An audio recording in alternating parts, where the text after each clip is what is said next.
Hey everyone, the Lighting Collector here. What you're looking at is a fairly rare Spaulding Metropolitan 1000, also known under Joslin as the Dynapack, depending on the era.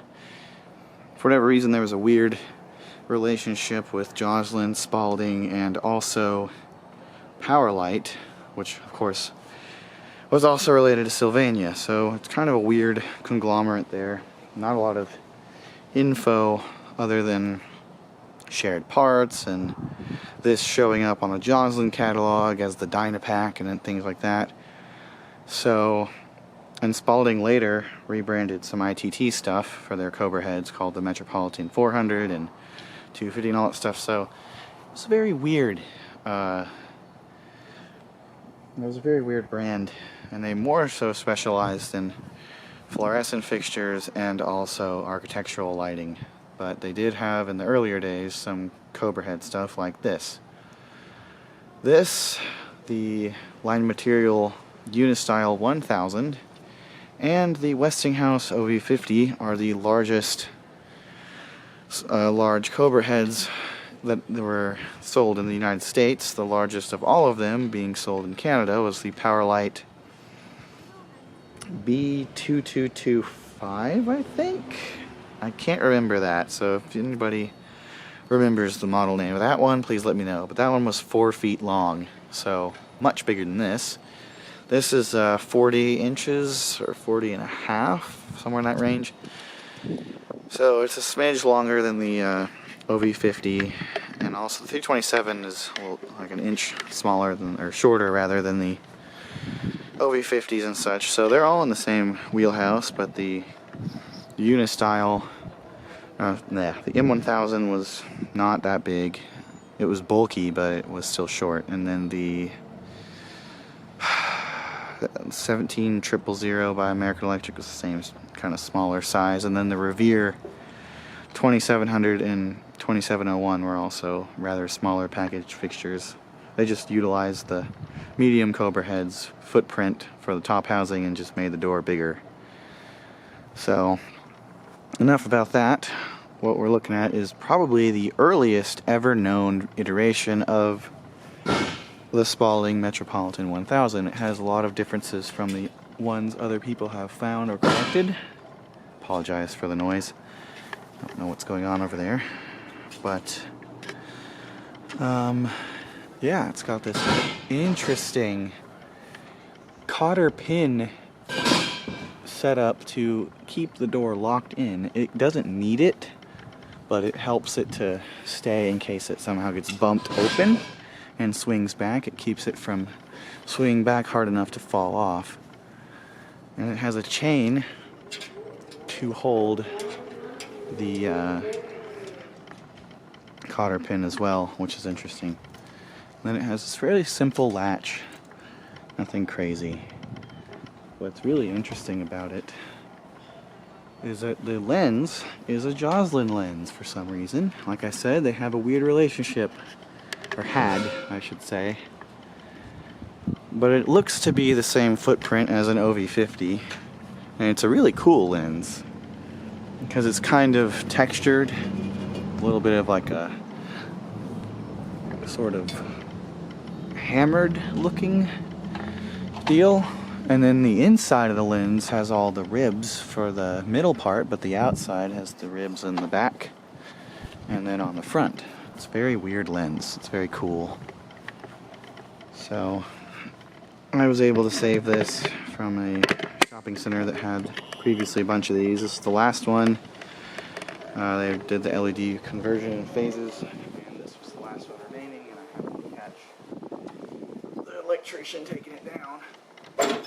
This thing is also one of the heaviest fixtures I own. The Unistyle 1000 is also rather heavy, and my finned OV50s are as well.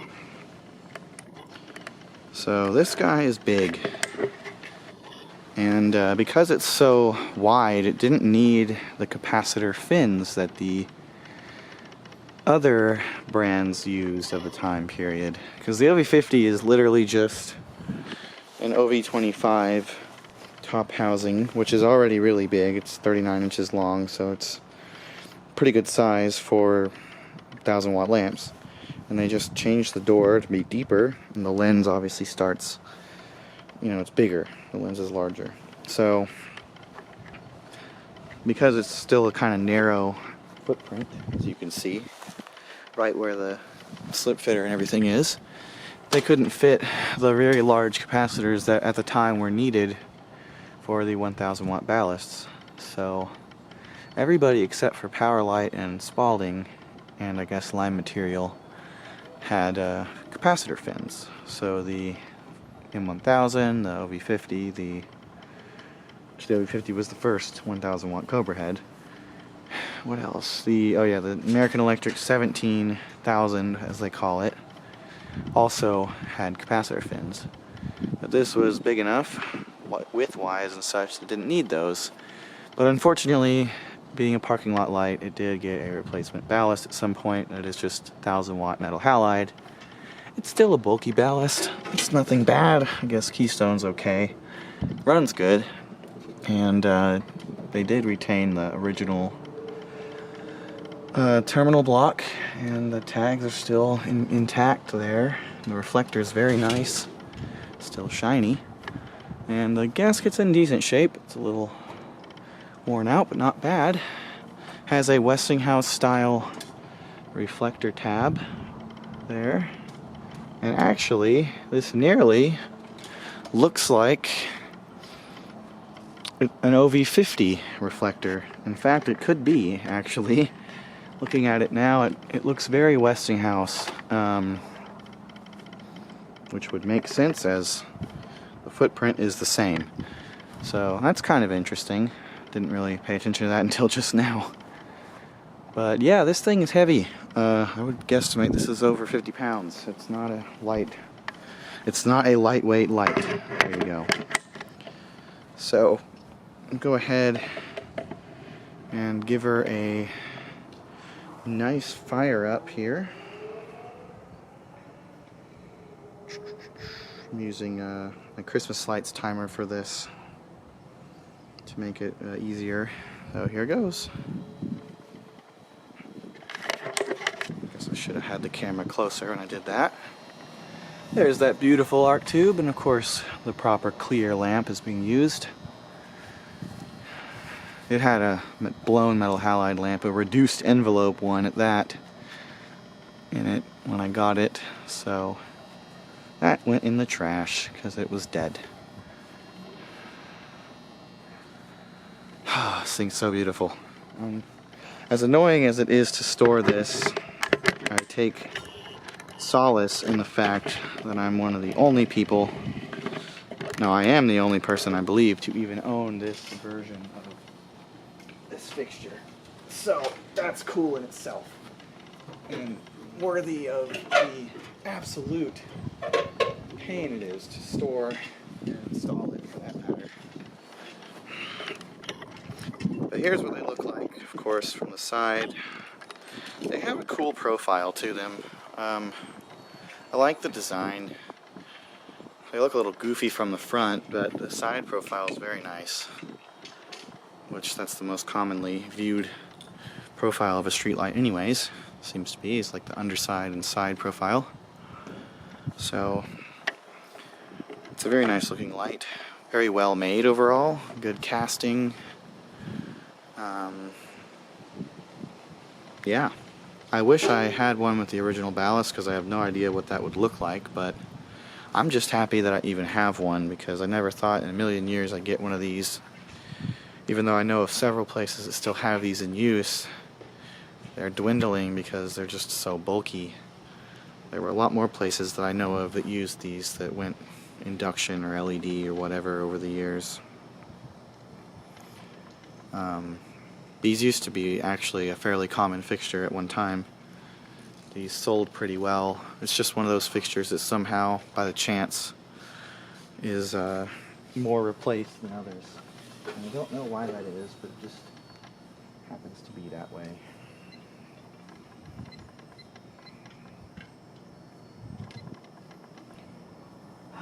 So, it's probably going to take a while to warm up since it is 1,000 watts, or watt, whatever.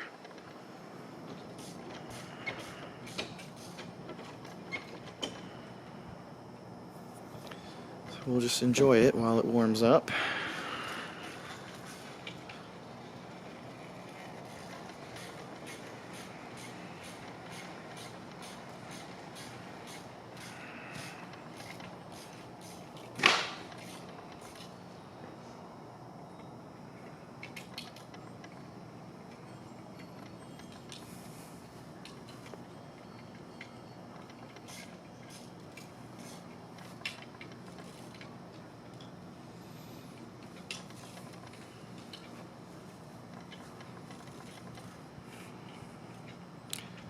I also want to mention that that glass is unbelievably thick too. It's very well built.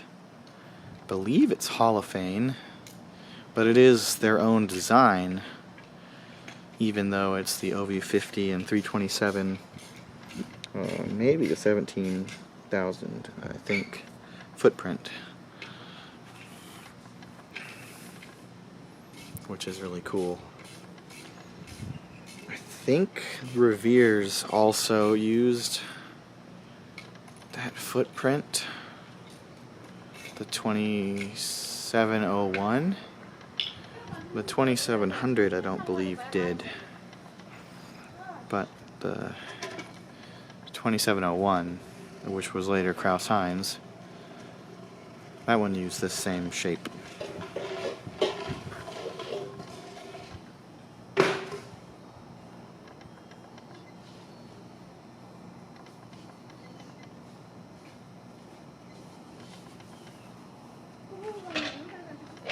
Yep, this is getting pretty bright. It's at 700 watts now. Keep wanting to say watts. I know technically it's 700 watt, but it just sounds right in the moment.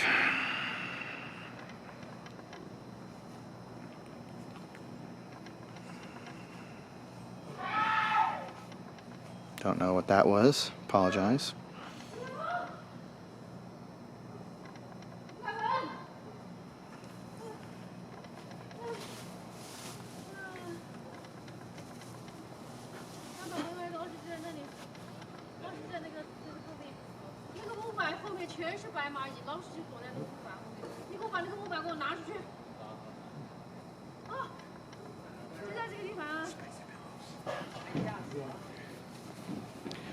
Yeah, it's getting pretty bright now. I'd say it's nearing full brightness. This is, I don't know if I mentioned, but it's a GE clear lamp from like 2004 or so, 2006, somewhere in that range. Oh, still USA made. Drawing 7.92 amps, which is not bad. Power factor is 99, so that's good. Very good, actually.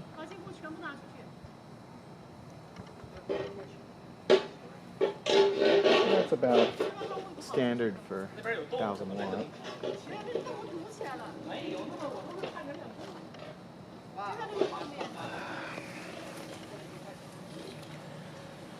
Sorry, I haven't done videos like this in a long time, and of course, that's when people are doing things in other yards. It's only when I want to do this. But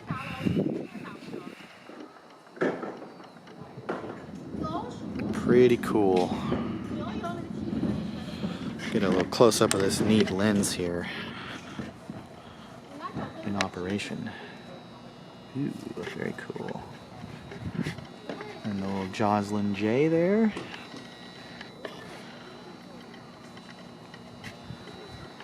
Very cool. You can see what I mean with the weird profile this thing has.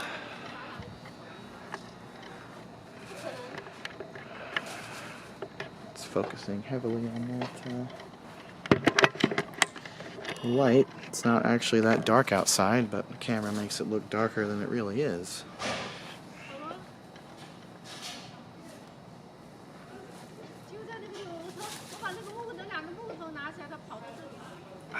So, I think we'll probably call it quits here. It's pretty much full brightness, or roughly there.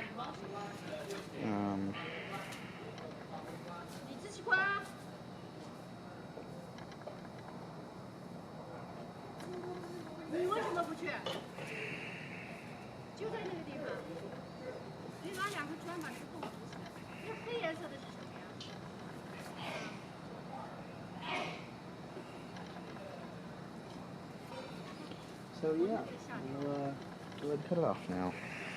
Get the app ready. And there we go. So thank you again for watching. I've wanted to make a video of this for a while.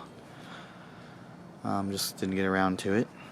But there's my early 60s, I think like 1960, 1961, or 62, somewhere in that range.